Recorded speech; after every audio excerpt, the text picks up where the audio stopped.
നമസ്കാരം. ഉള്ളത് പറയാം. ശബരിമലയിൽ നടന്നത് അന്താരാഷ്ട്ര വിഗ്രഹ മോഷ്ടാക്കൾ നടത്തുന്ന ഇടപാടുകൾക്ക് സമാനമായ വെട്ടിപ്പും തട്ടിപ്പും. ഹൈക്കോടതി ഈ സംശയം പ്രകടിപ്പിച്ചതിൽ അത്ഭുതപ്പെടേണ്ടതില്ല. പ്രത്യേക അന്വേഷണ സംഘം പിടിച്ചെടുത്ത് നൽകിയ രേഖകൾ പരിശോധിച്ചാണ് കോടതി ഈ കണ്ടെത്തലുകൾ നടത്തിയത്. ദ്വാരപാലക ശില്പങ്ങളുടെ സ്വർണ്ണപ്പാളികളിൽ മാത്രമല്ല, ശ്രീകോവിലിന്റെ പ്രധാന വാതിലും എവിടെ പോയി? വാതിലിൽ നിന്ന് കാണാതായത് 2.5 കിലോ സ്വർണം. ഉദ്യോഗസ്ഥർ മാത്രമല്ല ഉത്തരവാദികൾ. എല്ലാം തിരുവിതാംകൂർ ദേവസ്വം ബോർഡിലെ ഉന്നതരുടെ അറിവോടെ. 2019 ജനുവരി മുതൽ 2025 സെപ്റ്റംബർ വരെ നടന്നത് അന്താരാഷ്ട്ര കള്ളക്കടത്തുകാരെ പോലും നാണിപ്പിക്കുന്ന കാര്യങ്ങൾ.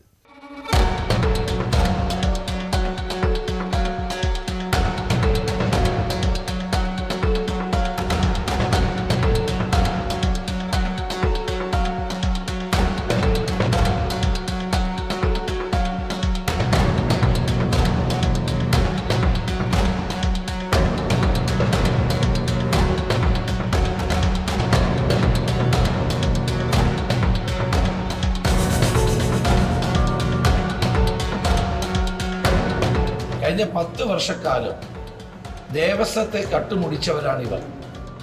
ഇപ്പോൾ ഓരോ ദിവസവും പുറത്തു വരുന്ന വാർത്തകൾ സൂചിപ്പിക്കുന്ന എന്താണ്? ശബരിമലയിലെ സ്വർണം മുഴുവൻ അടിച്ചു മാറ്റി. അത് ഒരു മുരാരി ബാബുവോ അല്ലെങ്കിൽ ഒരു ഉണ്ണികൃഷ്ണൻ പോറ്റിയോ മാത്രമല്ലല്ലോ ഇതിൻ്റെ പിന്നിലുള്ളത്. ശബരിമലയിൽ നടന്ന വൻ സ്വർണ്ണ കൊള്ള, അതിൻ്റെ പിന്നിൽ വൻ ശക്തികളുണ്ട്. മുൻ ദേവസ്വം ബോർഡ് പ്രസിഡന്റുമാരുണ്ട്, ദേവസ്വം മന്ത്രിമാരുണ്ട്. അവരെ ആരെയും ഇവിടെ ചോദ്യം ചെയ്യുന്നില്ല. അവിടുത്തെ ജീവനക്കാർ 2-3 പേരെ റിമാൻഡ് ചെയ്തതുകൊണ്ട് ഈ പ്രശ്നം അവസാനിക്കുമോ? സന്നിധാനത്തെ സ്വർണ്ണക്കൊള്ളയിൽ 4 പേർ അകത്തായി. തീരില്ല. ഹൈക്കോടതിയുടെ ഇടക്കാല ഉത്തരവ് കള്ളക്കടത്ത് മുഖ്യ വിഷയമായുള്ള സിനിമാ കഥകളെ പോലും വെല്ലുന്നതാണ്.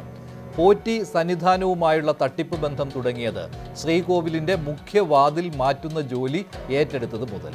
ദ്വാരപാലക ശില്പങ്ങളിലെ സ്വർണ്ണപ്പാളികൾ അറ്റകുറ്റപ്പണി ചെയ്ത് തരാമെന്ന് 2019 ജൂൺ മാസത്തിൽ പോറ്റി ദേവസ്വം ബോർഡിനെ അറിയിച്ച കത്തിലാണ് അതിനും 3 മാസം മുൻപ് ശ്രീകോവിലിന്റെ വാതിൽ മാറ്റിയതിനെക്കുറിച്ചും സ്വർണം പൂശിയതിനെക്കുറിച്ചും പ്രതിപാദിച്ചത്.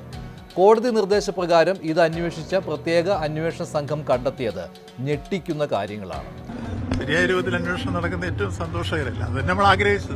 തുടർച്ചയായ മീറ്റിംഗിലായിരുന്നു. കോടതി എന്താ പറഞ്ഞൊന്നും കേട്ടില്ല. അന്വേഷണ റിപ്പോർട്ടിന്റെ ഉള്ളടക്കം കണ്ടില്ല. നമ്മൾ നേരത്തെ തന്നെ പറഞ്ഞ കാര്യം, നന്നായി അത് അന്വേഷിക്കണം, എല്ലാ കാര്യവും വെളിയിൽ വരണം. അതുകൊണ്ടാണല്ലോ SIT ചുമതലപ്പെടുത്താൻ നമ്മൾ ഗവൺമെന്റ് പറഞ്ഞു. കോടതി അതിനെ അംഗീകരിച്ചു. ഹൈക്കോടതിയുടെ മേൽനോട്ടം നടക്കുന്നു. മുഴുവൻ റിപ്പോർട്ട് പുറത്ത് വരട്ടെ. അത് കഴിഞ്ഞിട്ട് നമുക്കെല്ലാം പ്രതികരിക്കും. ഞാൻ നേരത്തെ തൊട്ട് അന്നും ഇന്നും ഒരുപോലെ പറയുന്നു. ആരായിരുന്നില്ല XOR എന്നാണ് ഞാൻ പറഞ്ഞത്. ആരായിരുന്നാലും SITയുടെ അന്വേഷണം ഭംഗിയായി നടക്കുന്നു. കോടതിയിൽ സംതൃപ്തി രേഖപ്പെടുത്തിയിരിക്കുന്നു. അന്വേഷിച്ച് പൂർണ്ണതയിൽ എത്തിക്കഴിഞ്ഞതിന് ശേഷം നമുക്ക് കൃത്യമായ കാര്യമെല്ലാം അറിയാമല്ലോ. അതിനുവേണ്ടി അന്വേഷണം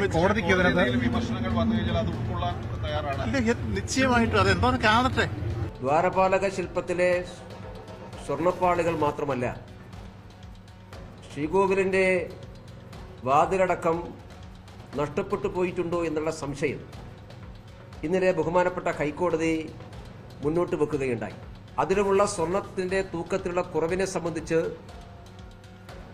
പരിശോധന നടത്തേണ്ടതായിട്ടുണ്ട് എന്നുള്ളതാണ് ഇന്നലെ ഹൈക്കോടതി പറഞ്ഞത്. ഇതിന്റെ എല്ലാം പുറകിൽ രാജ്യാന്തര തലത്തിൽ പ്രവർത്തിക്കുന്ന ഒരു വലിയ റാക്കറ്റ് ഇതിന്റെ പുറകിലുണ്ട് എന്നും കോടതി നിരീക്ഷിക്കുകയുണ്ടായി. അപ്പോൾ കേവലം ഒരു ഉണ്ണികൃഷ്ണൻ പോറ്റിയോ ഏതാനും ജീവനക്കാരോ മാത്രമല്ല, കേരളത്തിനകത്തും പുറത്തുമുള്ള വലിയ ഒരു ശൃംഖല ഇതിന് പുറകിലുണ്ട്. അത് ശബരിമലയിലെ സ്വർണമാകെ മറിച്ചു വിൽക്കാൻ വേണ്ടിയിട്ടുള്ള ഗൂഢാലോചനയാണ് നടന്നിട്ടുള്ളത്. കൃത്യമായിട്ട് 1 മാസം മുൻപാണ് സ്പെഷ്യൽ ഇൻവെസ്റ്റിഗേഷൻ ടീമിനെ പ്രഖ്യാപിച്ചുകൊണ്ട് ശബരിമലയിലെ വൻപിച്ച കൊള്ള കോടതി അന്വേഷിക്കണമെന്ന് പറഞ്ഞത്. ഈ 1 മാസക്കാലത്തെ അന്വേഷണം എന്താണ്? ഒച്ചഴയുന്നത് പോലെയാണ് അന്വേഷണം നീങ്ങുന്നത്. പ്രതികളെ സംരക്ഷിക്കാൻ ദേവസ്വം ബോർഡ് അംഗങ്ങൾ, രാഷ്ട്രീയ നേതൃത്വം, അവരുടെ പങ്കാളിത്തം പകൽ പോലെ വ്യക്തമാണ്. ഈ സ്വർണം തിരികെ കൊണ്ടുവരാൻ സാധിച്ചില്ല. എല്ലാ പ്രതികളെയും നിയമത്തിന് മുമ്പിൽ കൊണ്ടുവരാൻ കയ്യാമം വെക്കാൻ സാധിച്ചില്ല. അവരെ സംരക്ഷിക്കുകയാണ്. തെളിവ് നശിപ്പിക്കാൻ തൊണ്ടി മുതൽ, ഒരു മോഷണ കേസാണല്ലോ, അതിലെ തൊണ്ടി മുതലിനേറെ പ്രാധാന്യമുണ്ട്. സ്വർണ്ണപ്പാളികൾ ദ്വാരപാല ശില്പത്തിലെ സ്വർണ്ണപ്പാളികൾ, വാതിൽപ്പാളികൾ, കതക് ഉൾപ്പെടെ കോടതി ഇന്ന് ചൂണ്ടിക്കാട്ടിയിട്ടുള്ള എല്ലാ സ്വർണത്തിൻ്റെതായ വസ്തുവകളും അവിടുത്തെ വിശ്വാസത്തെയും ആരാധന സംവിധാനങ്ങളെയും എല്ലാം തകർത്തുകൊണ്ടാണ് അതെല്ലാം വ്യാജമായിട്ട് ചെമ്പിൽ നിർമ്മിച്ച് പൂജാതി കർമ്മങ്ങൾ നടത്തി വിശ്വാസ സമൂഹത്തെ ലക്ഷക്കണക്കിന് ശബരിമല ആരാധകരെ വഞ്ചിക്കുകയായിരുന്നു ഈ സർക്കാരും സംവിധാനങ്ങളും എന്ന് വളരെ വ്യക്തമാണ്. വിജയ് മല്യ 2.5 കിലോ സ്വർണം കൊണ്ട് പൊതിഞ്ഞ ശ്രീകോവിലിന്റെ വാതിലുകൾ മാറ്റി പകരം പുതിയ വാതിലുകൾ പണിതു കൊടുത്തത് ഉണ്ണികൃഷ്ണൻ പോറ്റി. പൂജ നടക്കുന്ന സമയത്ത് തന്നെ കീഴ്ശാന്തിയെ കൊണ്ട് വാതിലുകൾ അഴിച്ചെടുത്ത് അളവെടുത്ത് തിരികെ വെച്ചു. ബംഗളൂരുവിൽ വെച്ച് പുതിയ വാതിൽ പണിത് ഹൈദരാബാദിൽ ചെമ്പ് പൊതിഞ്ഞ് ചെന്നൈയിൽ നിന്ന് സ്വർണം പൂശി സന്നിധാനത്ത് എത്തിച്ച് പഴയ വാതിലുകൾക്ക് പകരം സ്ഥാപിച്ചു. അപ്പോൾ പഴയ വാതിലിൽ ഉണ്ടായിരുന്ന 2.5 കിലോ സ്വർണം എന്ത് ചെയ്തു? പുതിയ വാതിലിൽ പൂശിയത് കേവലം 324 ഗ്രാം സ്വർണം മാത്രം. അതിനിടെ ഉപേക്ഷിച്ച നിലയിൽ കണ്ടെത്തിയ വാതിലുകൾ വിജിലൻസ് അന്വേഷണത്തിനിടെ സ്ട്രോങ് റൂമിലേക്ക് മാറ്റുകയും ചെയ്തു. അത് കഴിഞ്ഞ മാസം. വിജയ് മല്യ സ്വർണം പൊതിഞ്ഞ വാതിൽ തന്നെയാണോ ഇതെന്ന് കൃത്യതയില്ല. അന്വേഷണത്തിന് കോടതി ഉത്തരവിട്ടിരിക്കുന്നു. ഇത് തീവെട്ടിക്കൊള്ളയല്ലാതെ പിന്നെന്താണ്?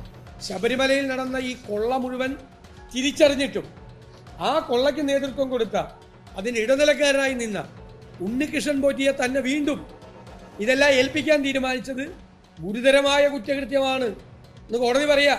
ആ കുറ്റകൃത്യം ചെയ്ത ആരാ? ഇപ്പോഴത്തെ ദേവസ്വം ബോർഡ് പ്രസിഡന്റും അംഗങ്ങളും. അതിന് കൊടപിടിച്ചു കൊടുത്ത ആരാ? ഇപ്പോഴത്തെ ദേവസ്വം മന്ത്രി വാസവൻ. അപ്പോൾ പ്രതിപക്ഷം ആവശ്യപ്പെട്ടത് എന്താ? ഇപ്പോഴത്തെ ദേവസ്വം മന്ത്രി രാജിവെക്കണം. തിരുവിതാംകൂർ ദേവസ്വം ബോർഡ് പ്രസിഡന്റും അംഗങ്ങളും ഉൾപ്പെടെയുള്ള ആളുകൾ ചവിട്ടി പുറത്താക്കണം.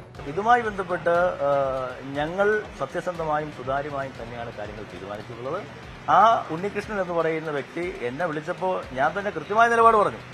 ആ നിലപാടിന്റെ അടിസ്ഥാനത്തിലാണ് ഒരു കാരണവശാലും കൊടുക്കാൻ പാടില്ല എന്ന് ഞങ്ങൾ തീരുമാനിച്ചത്. ആ ബോർഡിന്റെ 4 ഉത്തരവുകൾ നിങ്ങൾക്ക് തരാം, നിങ്ങൾ പരിശോധിച്ചു. ഈ ബോർഡുമായി ബന്ധപ്പെട്ട് എത്രയോ അവതാരങ്ങൾ ഉണ്ടായിരുന്നു, അതിനു മുമ്പ് എത്രയോ വർഷങ്ങളായി. പക്ഷെ ഞങ്ങൾക്ക് ഈ ഇത്തരം ചില ചൂഷണങ്ങൾ ശബരിമലയുമായി ബന്ധപ്പെട്ട് നടക്കുന്നുണ്ട് എന്ന് അറിഞ്ഞിട്ടാണല്ലോ ഞങ്ങളുടെ സ്പോൺസർ കോർഡിനേറ്റർമാർക്ക് ഞങ്ങൾക്ക് ഇങ്ങനെ കോർഡിനേറ്റർമാരില്ല. അതിപ്പോഴൊന്നും അല്ലല്ലോ, അത് നിങ്ങളൊന്നും പറഞ്ഞിട്ടുമല്ലല്ലോ. 8 മാസങ്ങൾക്ക് മുമ്പ് ഞങ്ങളുടെ പി ആർ ഒ തന്നെ വേറെ ഒരാളും ശബരിമലയിലെ പേരിൽ പല പണപ്പിരിവുകളും പല ചൂഷണവും നടക്കുന്നുണ്ട് എന്ന് ബോധ്യപ്പെട്ടത് കൊണ്ടാണ് ഞങ്ങളുടെ പി ആർ ഒയെ തന്നെ സ്പോൺസർ കോർഡിനേറ്ററാക്കി മാറ്റിയത്. ദേവസ്വം ബോർഡ് പ്രസിഡന്റായിട്ടുള്ള എൻ വാസുവിനെ 3ാം പ്രതിയാക്കിയിട്ടാണ് അവർ വെച്ചിട്ടുള്ളത്. അദ്ദേഹത്തെ ചോദ്യം ചെയ്തു എന്ന് പറയുന്നു.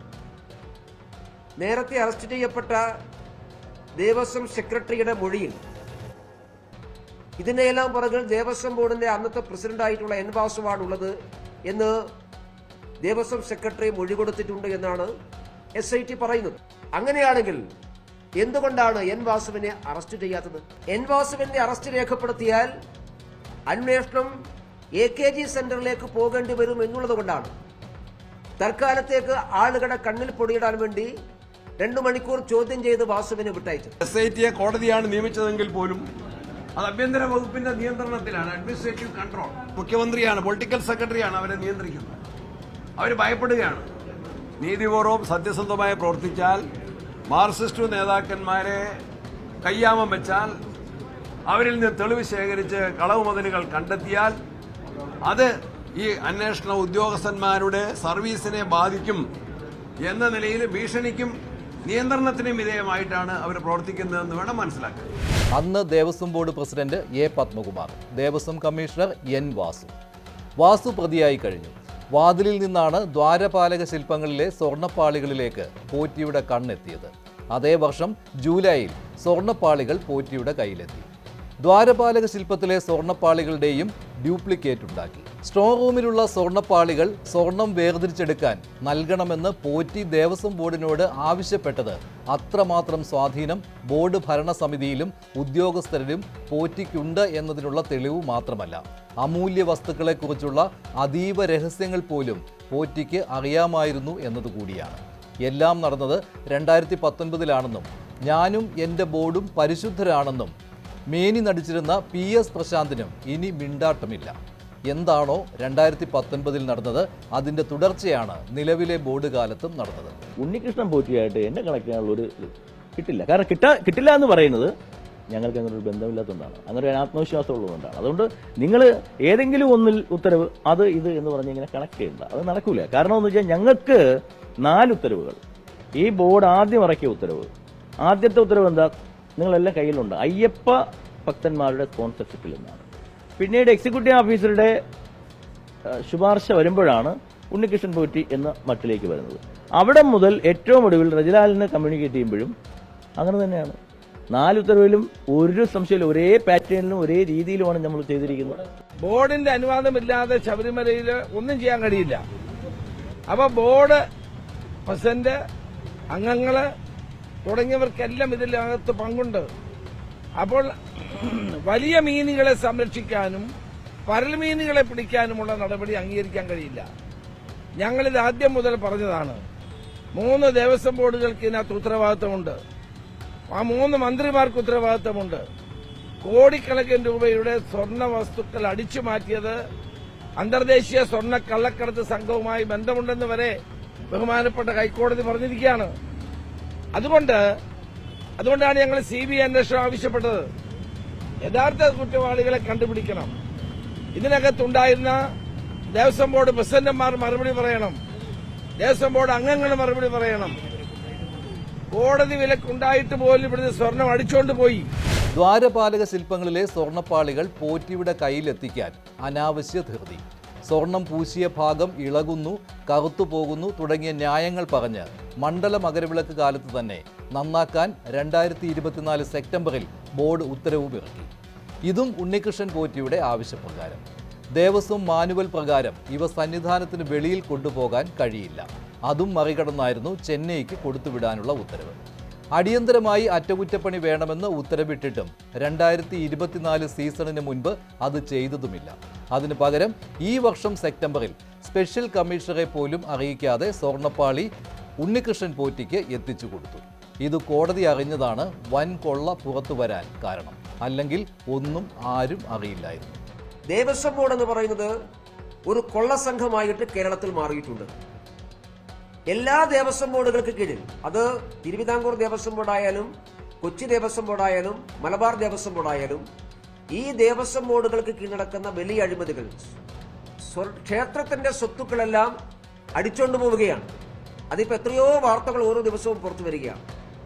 എന്തുകൊണ്ടാണ് ഹിന്ദു ക്ഷേത്രങ്ങൾ ഇങ്ങനെ ഈ കൊള്ളയടിക്കാനുള്ള കേന്ദ്രങ്ങളായി മാറുന്നത്? അതുകൊണ്ടാണ് ഞങ്ങൾ നേരത്തെ പറഞ്ഞത് ഈ ദേവസ്വം ബോർഡ് പിരിച്ചുവിടണം.